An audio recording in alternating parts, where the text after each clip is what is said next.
This is the other book I have on the go. I don't know if you can see it for the glare of the door. I don't know. Anyways, there's a squirrel outside running around. Hang on. This book, sorry, you know how good my setup is. We start with Livy, and Livy is a young girl running from a bunch of bad boys who are after her and throwing cow patties and anything else they can get to pick up, throw at her. And it starts in Essex, England in 1661. Now, I don't know what's going on with Livy's family yet, but for some reason, they think that she's, I don't know, like, she's not Christian and a very bad person. And then we kind of leave her. She ends up in this old church, and even the man from the church tells her to get. Then we jump to Massachusetts in 2000. No, we don't. That's the third chapter. Where do we jump to next? Oh no, yeah, we do in 2000. Ah, hang on. I found Livy's story in the 1600s more interesting to read than Connie's story in 2000, because Connie's dealing with school and her job and living in a very poor place because they don't have much money, and her boyfriend Sam, and trying to make time for her boyfriend Sam when she's extremely busy with work and her school and students and stuff. So I'm really hoping that soon we'll get back to Livy and what's going on with her in the 1600s. This was another one of those books that everybody's been talking about online. Well, a lot of people in my book group, put it that way, have been talking about it online. So it was a book that I picked up because everybody's like, oh, this is a good book. So we'll see. Everybody's taste, of course, differs. The Draco Kitty. The Draco Kitty. It's so nice out today. Today's Tuesday. It's supposed to be nice all this week. And then I guess on the weekend, we're going to have some winter weather again. This is the second book after Gilded Cage, Tarnished City. And it's actually started off really well.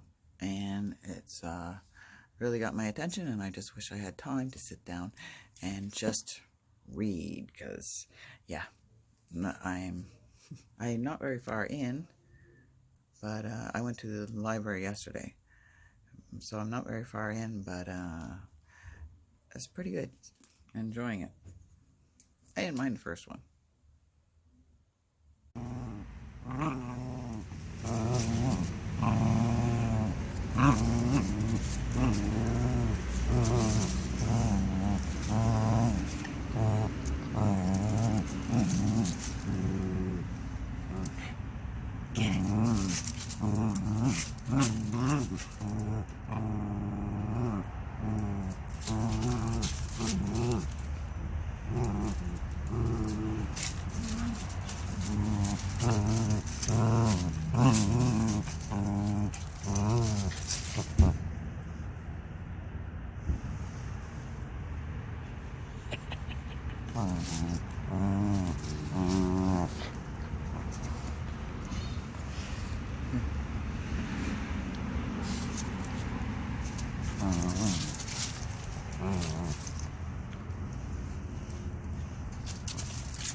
Now, what caught my interest with this book was the fact that Ruth in the book is accused as a witch. And, of course, She's not a witch. She's a very good midwife who has medical training. You know, if you know how to birth babies and you know something about medicine and you know something about herbs and you're a woman, you're a witch. And we all know those stories and how they went. So that caught my interest. It gets very heavy into the history of politics and the churches, which gets a little boring at times. You know, I found that a little difficult at times. But her story is interesting. I really like it when they come back to Ruth and what she's going through. And the main thing right now, this is kind of a bit of a spoiler, but still, it gets you maybe interested in the book. She's a Jew. She's Jewish. And so she has that against her too. And now she is in love with a man in a higher position of the church who is Catholic. Yeah. So they obviously can't be together. And they have to steal around and hide. And they have been having intimacy. Have been intimate. They have to hide in barns. And somebody just spotted them coming out of a barn. So it's going to be interesting because they're very much in love. And I'm very, very much in love. Now, she was supposed to marry another man. She didn't want to. It was something that her dad arranged for her. And that man, because the plague has now started coming through, he just died of the plague. And now they're dealing with that. They're dealing with that plague coming through, killing lots of people. And still her and, he's not a priest, I forget his title, but her and the Catholic man are still being intimate together. And when this is found out, his position, of course, is going to be in jeopardy. And there's still a man after her who wants to hang her for being a witch. She got a pardon. She was able to get a pardon because there was a prince who was sick. And she was allowed out of jail. And she was allowed to go take care of the prince. And the prince lived, but of course that's past now. That's done. They don't care. And, you know, you would think the prince and them would protect her since she saved them, but that doesn't happen because they just go on with their royal lives. So they don't really care. So there's still a very evil man who's after her and wants to hang her for a witch.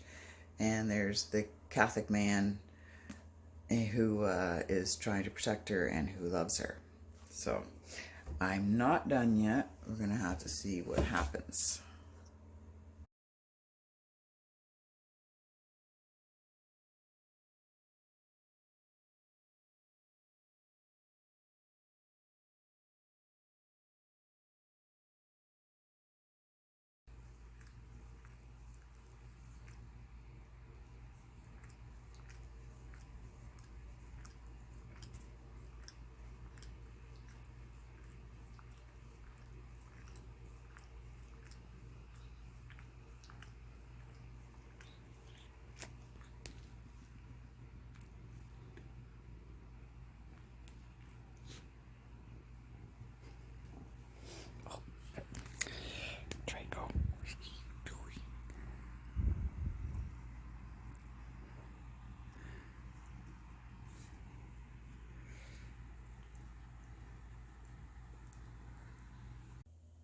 I think we got these from the food bank.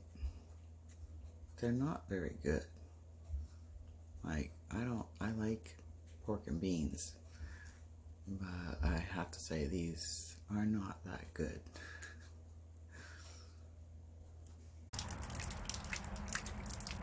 Icy. Icy, icy, icy.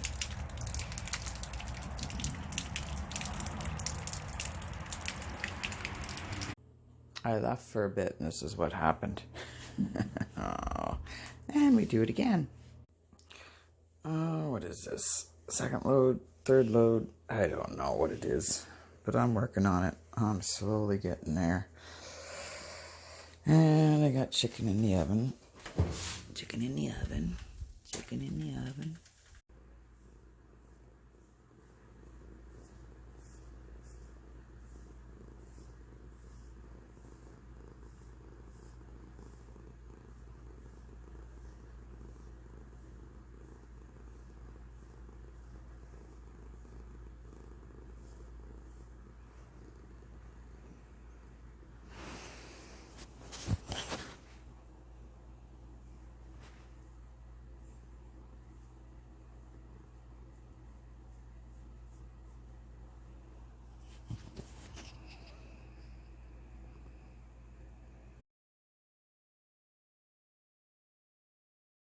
bought some pennywort juice. I think I put that into a video before.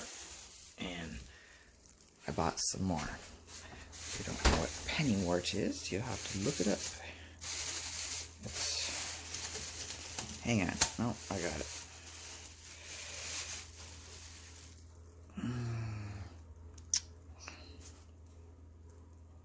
Okay, hang on. That's my list, my papers, my reminders, you know, there's doctor's appointments and stuff. Yeah, I put lists all over the place. Pennywort. It's gross. No, it's not gross, but I won't drink it alone. It's gross to drink alone. For me, so I mix it. Buy some juice, buy some 100% juice that does not say sugar, fructose, and glucose, you know. Buy some juice that says juice, and mix it. And that's why I had a hard time. See, I've got it covered up. I use these bags because I want to use these bags. We get them on the fruit.